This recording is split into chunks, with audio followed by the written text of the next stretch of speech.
நலம் காக்கும் ஸ்டாலின், உங்கள் குடும்பத்தின் நலன் அரசின் பொறுப்பு. திருவள்ளூர் மாவட்டம் புலரம்பாக்கம், கடம்பத்தூர், செவ்வாய்ப்பேட்டை, வேப்பம்பட்டு உள்ளிட்ட பல்வேறு பகுதிகளில் பலத்த காற்றுடன் கூடிய கனமழை பெய்து வருகிறது. இது குறித்த கூடுதல் விவரங்களோடு இணைகிறார் செய்தியாளர் பிரபு. வணக்கம் பிரபு, விவரங்கள். வணக்கம். மேற்கு திசை காற்றின் வேக மாறுபாடு காரணமாக தமிழகத்தின் பல்வேறு பகுதிகளில் லேசானது முதல் மிதமான மழை பெய்யக்கூடும் என வானிலை ஆய்வு மையம் அறிவித்திருந்தது.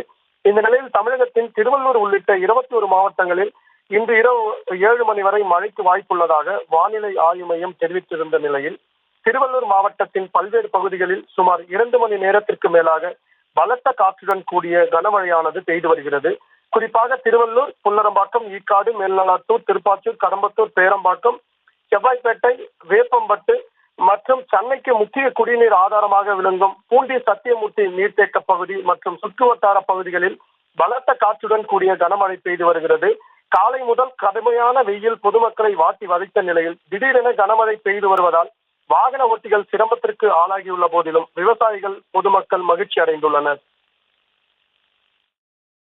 நலம் காக்கும் ஸ்டாலின், உங்கள் குடும்பத்தின் நலன் அரசின் பொறுப்பு.